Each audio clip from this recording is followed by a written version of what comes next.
चलिए पिछली क्लास में यहां तक हुआ था। देखो हमने यहां तक डिस्कस कर लिया था ये चीजों को। एबीसी समांतर श्रेणी में हो तो इस तरीके से 2b बराबर a प्लस सी। हाँ एक बार ये बताओ कि ये सारे पॉइंट डिस्कस हो गए थे ऊपर वाले? सर नहीं हुए सर, ऊपर के 2 ही हुए थे। अच्छा तो वो बच्चे ने ये आपने कल शुरू किया था। हमने यहाँ पर बातें करी थी ये वाली कि समांतर श्रेणी के प्रत्येक पद को अशून्य संख्या से बढ़ाने घटाने यानी जोड़ने घटाने गुणा करने या भाग करने पर प्राप्त श्रेणी नई प्राप्त श्रेणी भी क्या होगी? समांतर श्रेणी ही होगी। ठीक है, ये एक सिंपल सा पॉइंट था। दूसरा पॉइंट था, दूसरे पॉइंट में अगर विषम संख्या में पद मान्य हो यानी 3 पद मान्य हो या 5 पद मान्य हो 5, तो क्या करना होता है? a माइनस डी, ए और a प्लस डी मान लो, या 5 पद मान्य हो तो a minus 2d, a minus D, a और a plus D, a plus 2d मान लो। ठीक है, ये मान लिए जाए। ठीक है, और अगर 4 पद मान्य हो, 4 पद, तो कैसे मानो? a minus 3d, a minus D, a plus D और a प्लस 3d मान लो। और अगर 6 पद मान्य हो तो a minus 5d, 3d, d, a plus D, a plus 3d और a प्लस 5d मान लो। यानी यदि विषम संख्या में पद मान्य हैं, विषम में पद माने, तो सार्वंतर क्या रखना है? d। और यदि सम संख्या में मान्य है पद तो सार्वंतर कितना रखना है? 2d। ठीक है, 2d रखना है, ये ध्यान रखें। तो हमारे पास में जो क्वेश्चन है या हमारे जो क्वेश्चन है वो 3 और 4 वाले ही हैं। यानी हमें 3 वालों के लिए ये a माइनस डी, ए और a प्लस डी मानना है, और 4 वाले के लिए अगर मानना है तो a minus 3d, a minus D, a plus D और a प्लस 3d मानना है। क्लियर है ये बात? इससे ये पद मानने से कैलकुलेशन आसान हो जाती है, इतना ही इसका बेनिफिट है। ठीक है, तो वो कैसे होगी वो क्वेश्चन के अंदर पता लगेगा। चलो, सार्वंतर जो है वो शून्य, धनात्मक या ऋणात्मक हो सकता है। शून्य होने पर क्या होगा? जैसे मान लो जो व्यापक श्रेणी होती है समांतर श्रेणी वो ऐसी होती है a plus D, A plus 2d। ठीक है, और यदि मान लो d का मान 0 कर दें तो क्या हो जाएगा? सभी पद a, ये क्या है? सार्वंतर 0 है। तो सभी पद क्या होंगे? सार्वंतर अगर 0 होगा तो शून्य, समान हो जाएंगे। अगर सार्वंतर 0 होगा तो सभी पद कैसे हो जाएंगे? समान हो जाएंगे। ठीक है, ये भी श्रेणी समांतर श्रेणी में होते हैं, क्या दिक्कत है भाई? समांतर श्रेणी में अंतर नियत रहता है, तो इन दोनों का अंतर कितना है? 0। इन दोनों का भी अंतर कितना है? 0। तो इस बार सार्वंतर कितना हो गया? 0। ठीक है, और यदि d धनात्मक होगा तो पद क्या हो रहा होगा? a से a प्लस डी हो गया, फिर a प्लस 2d, तो बढ़ रहे होंगे। और यदि ऋणात्मक होगा तो क्या हो जाएगा? पद का मान कम होता जाएगा। ठीक है, जैसे हमने कहा ये पद है t1, t2, या मैं व्यक्तियों के लिए बात करता हूं, पर्सन, p यानी पर्सन है, p रिप्रेजेंट करता है पहला आदमी, p1 यानी पर्सन 1, पर्सन 2, पर्सन 3, ऐसे एक लाइन में खड़े हैं। 7वां पर्सन, 7th पर्सन। ठीक है, 100 व्यक्ति लाइन में खड़े हैं, p100। अब देखो इधर से अगर मैं देखता हूं तो ये 7वां पर्सन है, p7, ये 7वां। ठीक है, ये 7वां नंबर है इसका, किधर से? 7वां नंबर है। लेकिन इधर से कितना नंबर आएगा इसका? इधर से देखूंगा तो ये आएगा, देखो ये पहला हो जाएगा, फिर 99 जो होगा वो दूसरा होगा, तीसरा, चौथा, 5वां, ऐसे करते करते यहां तक पहुंचूंगा तो ये कौन सा नंबर आएगा इसका? इससे से पहले इधर कितने हैं? 6, तो 100 में से 6 इधर हैं, तो ये कौन सा हो जाएगा? 94वां, 94वां पद है ये, या 94वां है। बात समझ में आ रही है? तो जिस व्यक्ति का नंबर लेफ्ट से 7वां था उसका राइट से क्या आएगा? 94वां नंबर आएगा। एक पंक्ति में यदि 100 व्यक्ति खड़े हैं तो जो लेफ्ट से 7वां होगा वो राइट से क्या होगा? 94वां होगा। सही है, ये कैसे हुआ? इसको कैसे चेक करा जा सकता है, यानी ये वैल्यू कैसे निकाली जा सकती है? क्या मैं ऐसा कह सकता हूं 100 ये व्यक्ति हैं कुल, इसमें से इसका नंबर देखना है, इसका नंबर देखना ना, इसका कितना नंबर है। तो एक एक चीज ये सोचो कि इससे पहले कितने हैं, यानी जिसका 7वां इधर से है तो इससे पहले कितने हैं, 6। तो या तो मैं एक काम करूं, -6 कर दूं, वही स्थान होगा इसका, वही नंबर आएगा। इससे पहले कितने हैं, 6, तो 100 में से कितने कम कर दिए, 6 कम कर दिए। क्लियर है, तो ये इसका नंबर आ जाएगा। समझ में आ गई बात, किधर से इधर से नंबर आया। अब इसको व्यापक के लिए बात करते हैं। यदि ये इधर से केवां पद है, केवां, और कुल कितने पद है मान लो, इसकी जगह मैं अब n ले रहा हूं कि n व्यक्ति है, तो इधर से क्या करना पड़ेगा। देखो अगर मैं इधर से केवां व्यक्ति, इधर से कहता हूं केवां व्यक्ति है और कुल व्यक्ति n है, तो इधर से इसका क्या नंबर आएगा, तुम कहोगे इससे पहले, यानी इससे पहले कितने हैं, इससे पहले कितने हैं, k-1, तो मैं क्या कर दूंगा, n में से क्या घटा दूं, k-1, तो ये वैल्यू कितनी बनती है, n-k+1। क्लियर है ये बात। जो लेफ्ट से केवां पद होगा वो राइट से कौन सा पद होगा, n-k+1वां पद। दोनों क्या है, एक ही चीज को निरूपित करते हैं, दोनों एक ही चीज को निरूपित करते हैं। तो जो लेफ्ट से केवां पद है वो राइट से क्या हो, जो प्रारंभ से केवां पद है वो अंत से क्या होगा, n-k+1वां पद होगा। और यही बात मान लो मैं उल्टा कर दूं, जो अंत से केवां पद होगा, यानी इधर से जो केवां पद होगा, इधर से अगर केवां पद है तो इधर से कौन सा पद होगा, वो सेम वही भाई बात, इधर वाली चीज उधर चली गई और इधर वाली चीज इधर आ जाएगी, तो n-k+1वां पद।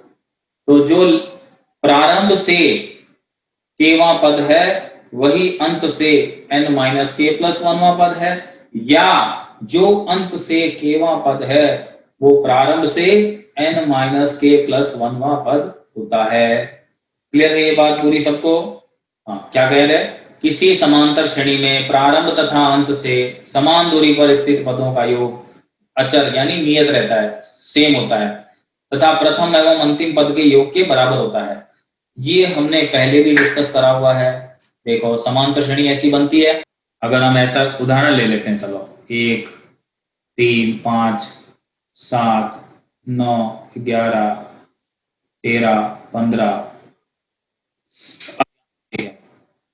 ये इतने पद है ना, 8 पद है, तो अंतिम पद ये है, प्रथम पद ये है, इन दोनों का योग देखो कितना है, पहला और अंतिम का योग 16 आ रहा है, दूसरे और पीछे से दूसरे भी 16 आ रहा है, तीसरे और लास्ट से तीसरा उसका भी योग 16 आ रहा है, चौथा और आखिर से चौथा उसका भी योग 16 आ रहा है। तो इसका मतलब क्या हुआ, समांतर श्रेणी में प्रथम पद और अंतिम पद का जो योग होता है वही समान दूरी पर स्थित सभी पदों के योग के, यानी बाएं और दाएं से समान दूरी पर स्थित जो पद होते हैं उनका योग प्रथम प्लस अंतिम के योग के बराबर होता है। क्लियर है ये बात, ठीक है। समान दूरी का मतलब क्या हो गया, इधर से दूसरा ये रहा तो इधर से दूसरा ये रहा, ठीक है, इधर से तीसरा ये है तो इधर से तीसरा ये है। क्लियर है सबको। तो समान दूरी पर स्थित समांतर श्रेणी में समान दूरी पर स्थित पदों का योग क्या रहता है, नियत रहता है, और ये किसके बराबर होता है, प्रथम तथा अंतिम पद के योग के बराबर होता है। क्लियर है सबको। हाँ एक बार फिर कर लें, किसी समांतर श्रेणी में प्रारंभ और अंत से समान दूरी पर स्थित पदों का योग नियत रहता है तथा यह योगफल प्रथम तथा अंतिम पद के योग के बराबर होता है। क्लियर है ये, a+l यानी प्रथम तथा अंतिम। आगे बढ़े, समांतर श्रेणी का प्रत्येक पद, a+l लिखा हुआ है ना, हाँ तो ये अभी तो बताया बेटा, tk+tn-, हाँ ये तो समान दूरी पर हो गया ना कि भाई आगे से अगर देखो केवा पद है तो पीछे से कौन सा पद होगा, देखो आगे से अगर केवा पद है, समान दूरी वाला पद कौन सा होगा, केवा, और n माइनस के प्लस 1 वा, तो प्रथम और अंतिम पद ये समान चलता है। तो ये देखो k का मान 1 रखूं तो कितना हो जाएगा, t1 और tn, यानी प्रथम और अंतिम। 2 रखूंगा तो t2 और tn माइनस 1, तो पहला दूसरा पद और पीछे से दूसरा पद, सही है। तो ये तो जनरलाइज फॉर्म में है। हमें देखो ये ध्यान में रखना है कि समान दूरी पर स्थित पद कौन सा, लेफ्ट से या प्रारंभ से जो पद आता है और अंत से जो पद आएगा उतनी ही दूरी पर, उनका योग नियत रहेगा। ठीक है, चलो इसको एक और देखो, समांतर श्रेणी का प्रत्येक पद, आखिरी पॉइंट ये एफ वाला, समांतर श्रेणी का प्रत्येक पद पहले पद को छोड़कर इससे समान दूरी पर स्थित पदों के योगफल का आधा होता है। ठीक है, इसको देखो उदाहरण से समझो, अच्छे से समझ में आएगा ये। मान लो हमने ये एग्जांपल लिया कि 1 3 5 7 9 11 13 15 17 19। अब देखो जैसे मान लो मैं इस पद को कहता हूं, ये पद कौन सा है, इसका मान है 5, तो इससे समान दूरी पर बाएं और दाएं जो नंबर लूंगा उनका योग बटा 2 5 ही होगा। जैसे इसके ठीक पहले वाला, यानी ये नंबर लिया, एक नंबर पीछे वाला तो एक नंबर आगे वाला लो, तो दोनों का योग बटा 2 करो, 3 और 7 का योग बटा 2 हो गया 5 आएगा। क्लियर है। मान लो इससे 2 नंबर पीछे वाला लिया, ये वाला, तो आगे भी कितना कौन सा गांव, 2 नंबर आगे ले लिया, 1 और 9 का योग बटा 2 कितना होगा, 5 ही होगा। तो कहने का मतलब ये हुआ हर नंबर के साथ ये एप्लीकेबल है। जैसे मान लो एक नंबर ये लिया 11, तो 11 से समान दूरी पर स्थित, ये हटा दो, इतनी दूरी पर, मान लो मैंने 11 से ये तीसरा नंबर लिया, तो पीछे भी तीसरा नंबर पकड़ो कौन सा होगा, ये रहा, है ना, यही होगा। तो 5 और 17 का योग आधा करो, 5 प्लस 17 22, 22 बटा 2 11 ही होता है। जैसे इसका मान लो ये वाला लिया, चौथा नंबर है ये, है ना, चौथा नंबर है, तो पीछे भी चौथा नंबर जाओ, 4 पद पीछे जाओ, 2 2 4, ये 3 आ जाएगा, तो 3 और 19 कितना होता है, 22, 22 बटा 2 11 होता है। तो ये हर एक के साथ लगेगा। अब बात ये आती है कि ये कहाँ नहीं लगता है, ये लगेगा कहाँ नहीं, ये प्रथम वाले में नहीं लगेगा। क्यों नहीं लगेगा, क्योंकि देखो इससे आगे तो पद होते हैं, पीछे नहीं होते हैं, सही है। क्योंकि इससे मैं कह रहा हूं कि एक ये वाला अगला नंबर लो, तो पिछला नंबर कौन सा लूंगा, है ही नहीं इसके पीछे लो, तो प्रथम पद में नहीं लगेगा। ठीक है, अब कहीं अंतिम पद में, अंतिम पद में भी नहीं लगेगा, अगर ये फिक्स है कि यहाँ पे 19 से आगे भी नहीं होता है, तो ये फर्स्ट और लास्ट में नहीं लगता है, बाकी बीच वाले सभी पदों पर रूल लगेगा। क्या रूल है कि किसी पद का मान क्या होता है, इससे बाएं और दाएं समान दूरी पर स्थित जो पद होगा उसका योग बटा 2 वह पद होता है। तो कोई भी nवां पद लूं मैं, तो क्या लिखा जाएगा, an, इसको हटाते हैं। जैसे अगर मैं कहता हूं कोई an पद है, इससे k इकाई आगे, तो an प्लस k वां पद होगा, और k इकाई पीछे इस पद का नाम होगा an माइनस के। इन दोनों का योग कितना होगा, यानी an बराबर क्या होगा, an माइनस के प्लस an प्लस के बटा 2। ठीक है, क्लियर है। तो क्या बन के आया, an जो है 1 बटा 2 किसके होगा, an माइनस के प्लस an प्लस के बराबर होगा। क्लियर है। nवां पद k इकाई आगे, k इकाई पीछे, जो 2 पद होंगे उनका योग बटा 2 जो होगा an होगा। देखो 4 संख्याएं समांतर श्रेणी में हैं, यदि इनका योगफल 20 है तो उनके वर्गों का योग तथा उनके वर्गों का योग 120 है, तो मध्य पद होंगे। ठीक है, 4 पदों में से बीच वाले पद क्या होंगे। ठीक है, तो 4 पद क्या मान लिए हमने, a minus 3d, a minus D, a plus D और a प्लस 3d। इन चारों का जोड़ कितना दे रखा है, 20। तो हमने क्या करा, इन चारों को जोड़ दिया, a minus 3d, a minus D, a plus D, a plus 3d।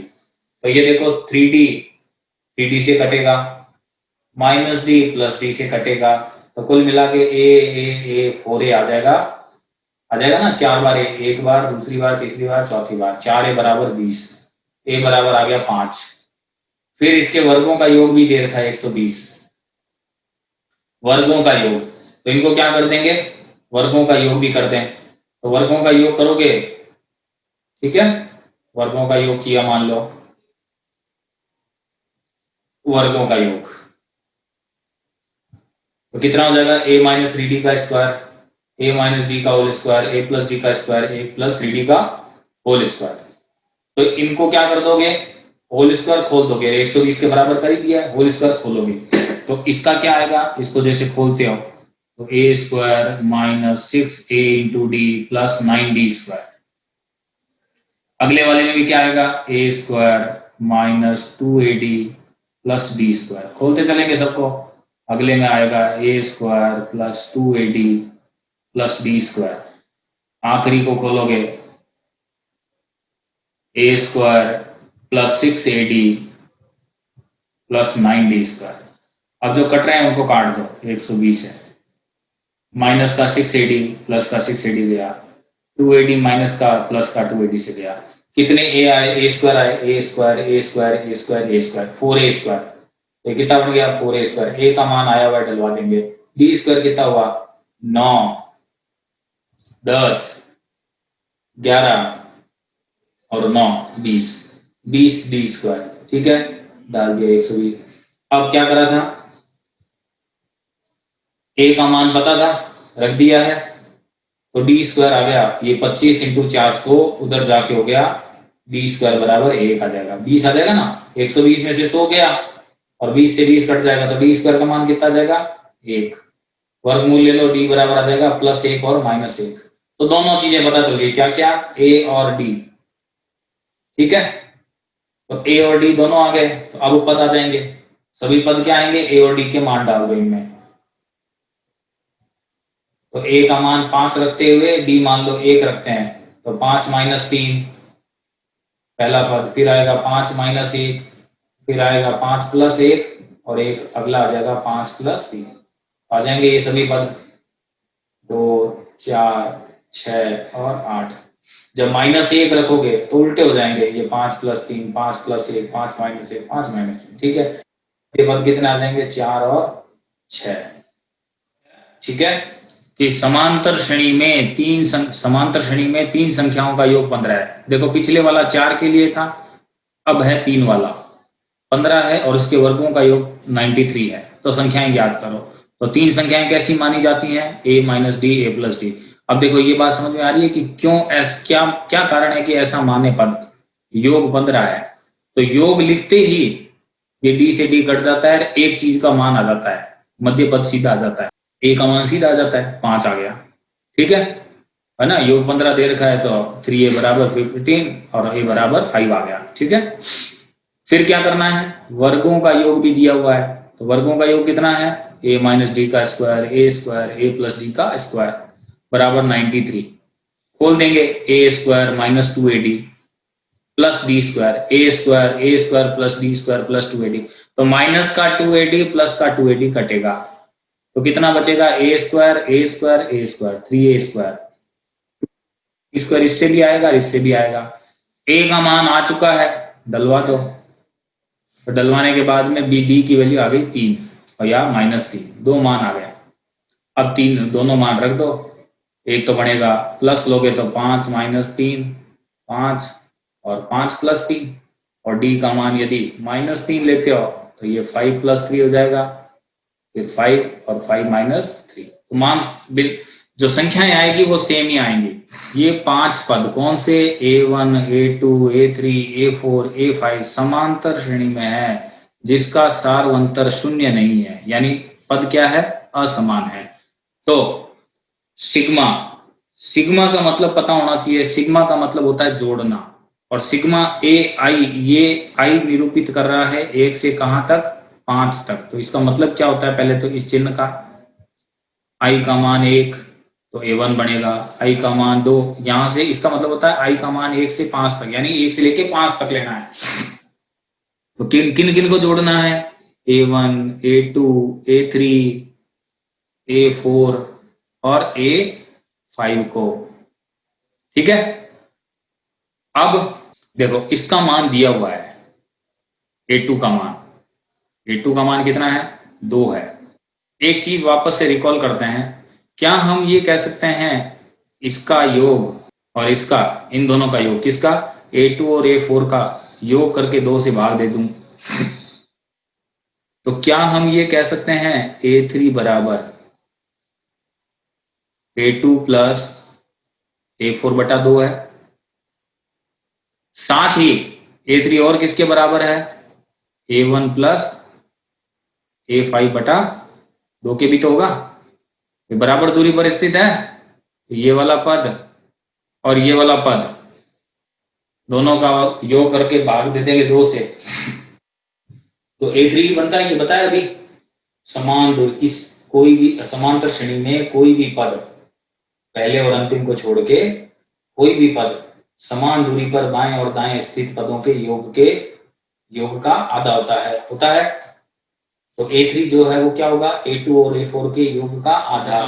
A3 की वैल्यू कितनी दे रखी है क्वेश्चन ने, A3 की वैल्यू दे रखी है 2 दे रखी है, तो इसको 2 रखवा दोगे, इसका मान 2 रख देंगे, तो यहां 2 रख दिया, तो ये A2 प्लस A4 का मान आ जाएगा कितना, 4, गुणा कर दोगे। ऐसे ही A1 प्लस A5 का भी मान आ जाएगा। ठीक है, दोनों का योग 4 4 आ जाएगा। अब इसमें देखो इन सब पांचों का योग कैसे लिखेंगे, देखो इसका पहले और आखिरी का योग कितना आएगा, 4, तो फिर लास्ट में उत्तर कैसे लिखेंगे, पहले और आखिरी का योग 4, दूसरे और चौथे पद का योग 4, और तीसरा पद खुद कितना है, 2, तो कुल मिला के ये कितना हो जाएगा, 10। ठीक है, अगला क्वेश्चन ये है कि अगर ABC समान धनात्मक संख्याएं हैं, R प्लस का मतलब क्या होता है, देखो R का मतलब होता है वास्तविक संख्याएं, R प्लस का मतलब होता है धनात्मक वास्तविक संख्याएं, और ये क्या होता है, वास्तविक संख्याएं। और ऐसे ही R माइनस का भी मतलब क्या होता है, ऋणात्मक, R का मतलब है वास्तविक, R प्लस का मतलब होता है धनात्मक वास्तविक,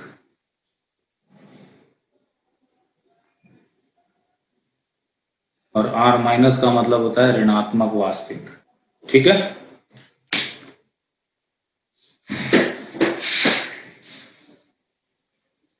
तो ABC कैसी है, धनात्मक वास्तविक संख्याएं हैं, क्वेश्चन ने कहा है ABC समांतर श्रेणी में है, समांतर श्रेणी है। तो हमें ये पता है कि 3 पद यदि समांतर श्रेणी में है, यदि या फिर कितने भी पद समांतर श्रेणी में यदि हैं, तो उनमें कोई प्रत्येक पद के अंदर कोई निश्चित संख्या जोड़ी घटाई या गुणा भाग करी जाए, तो श्रेणी समान पद जो है वो समांतर श्रेणी में ही रहेंगे। मान लो हमने जैसा सिद्ध करना है वैसे पद बनाने हैं, इसलिए क्या करा, ABC से भाग दिया, ABC से A इंटू बी इंटू सी से भाग दिलवाए, तो जैसे ही भाग दोगे तो ये पद क्या बनेंगे, A भाग ABC, पहला पद ये हो गया। दूसरा क्या बनेगा, B अपॉन ABC। तीसरा क्या बन जाएगा, C अपॉन ABC। ये भी किस में होंगे, समांतर श्रेणी में बनेगा ना, भाग देने से अपरिवर्तित रहेंगे ना, समांतर श्रेणी में ही रहेंगे पद। अब इसको देखो, ये से ये कटेगा, बी से बी कटेगा, तो ये क्या आ गए, 1 अपॉन BC। 1/AC 1/AB, ये किस में आएंगे? समांतर श्रेणी में। ठीक है, अब देखो दो अलग अलग यदि समांतर श्रेणियां हैं तो उनके पदों को जोड़ दिया जाए, संगत पदों को आपस में, तो प्राप्त श्रेणी भी क्या होगी? समांतर श्रेणी। तो क्या करें? संगत पदों को जोड़ें। संगत पद जोड़ने पर समांतर श्रेणी प्राप्त होगी। दो समांतर श्रेणियों के संगत पदों को जोड़ने पर श्रेणी जो प्राप्त होगी वो क्या होगी? समांतर श्रेणी ही प्राप्त होगी। तो A अपॉन ये पद इसमें जोड़ दिया, B इसमें जोड़ दिया, तीसरा C AB में जोड़ दिया, तो ये किस में बनेंगे? ये भी समांतर श्रेणी में होंगे। और हमें यही सिद्ध करना था कि ये समांतर श्रेणी में है। ठीक है बेटा, वापस से देख लो एक बार 10वां। अगर ABC समांतर श्रेणी में है तो सबसे पहले क्या करा? ABC से भाग दिया, ये तीनों पद समांतर श्रेणी में आए। अब इस श्रेणी के और इसके दोनों पदों को, संगत पदों को जोड़ दिया। A + 1/BC, B + 1/CA, C + 1/AB समांतर श्रेणी में आ गए। ठीक है, वापस से 9वां क्वेश्चन कहना है भाई, 9वां और देखते हैं वापस एक बार। देखो समांतर श्रेणी में ये 5 पद हैं, इनका जिसका सार्वंतर शून्य नहीं है, तो सिग्मा AI का मतलब क्या होता है? इन पांचों पदों का योग बताओ, जबकि तीसरा पद 2 है। तीसरा पद 2 है। तो देखो ऐसे एक और तरीके से भी समझ सकते हो, A1 A2 A3 A4 A5। ठीक है, इसका मान कितना है? 2 है। अब मान लो अगला पद क्या होना चाहिए? 2 + D होना चाहिए सार्वंतर से। ये पद क्या होना चाहिए? 2 + 2D। अब ये पिछला पद क्या होना चाहिए? 2 - D। और ये कितना हो जाएगा? 2 - 2D। अगर ये वाला पद 2 है तो सार्वंतर कम करता चलूंगा D पीछे, 2 - D 2 - 2D। और अगले वाला क्या हो जाएगा? 2 + D 2 + 2D। पांचों को जोड़ दो, इनको कितना आएगा? देखो 2 - 2D 2 - D 2 2 + D 2 + 2D, तो -2D + 2D कटेगा, D से D भी कटेगा, 10 आ जाएगा। तो ऐसे समझ लो। अगर वो प्रॉपर्टी याद नहीं रह रही है बेटा, कोई बात नहीं, अपने ऐसे समझ लो जो पद दे रखा है वहीं से क्या कर दो, आगे वाले पदों में सार्वंतर जुड़वाते चलो और पीछे वाले पदों में सार्वंतर माइनस करते चलो। ठीक है ना। अगला क्वेश्चन है, यदि ये 3 पद कौन से? A² B + C, B ये गुणा में है बेटा, इसको ठीक कर लेना। ये क्वेश्चन ठीक क्या करना है? B², ये प्लस चिन्ह हटाना है ना, B² × C + A गुणा है ये, है ना, B² × C + A, C² A + B समांतर श्रेणी में हो तो सिद्ध करो कि ABC भी समांतर श्रेणी में होंगे। ठीक है, तो क्या क्या है? ठीक है, ये प्लस चिन्ह हटाना है, ये ध्यान रख लेना, यहाँ प्लस लगा हुआ है ना PDF में, तो इसको हटा देना है। तो क्या हो जाएगा? इन दोनों का अंतर, किसका किसका? दूसरे और पहले का अंतर। दूसरे और पहले का अंतर क्या होगा? सार्वंतर। देखो दूसरा पद में से क्या घटा दिया? पहला पद। और सार्वंतर वर्ग किसके बराबर होता है? तीसरा माइनस दूसरा, तो तीसरे में से दूसरा घटा दिया। ठीक है, तीसरे में से दूसरा घटा दिया, कोई दिक्कत नहीं है। गुणा करोगे तो ये बनेगा B² C + B² A minus A² B A² C बराबर C² A C² B minus B² C minus B² A।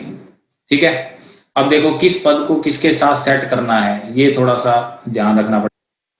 इस पद को इस पद के साथ सेट किया, पद को इस पद के साथ। ऐसे ही RHS में भी क्या है? इसको इसके साथ, इसको इसके साथ।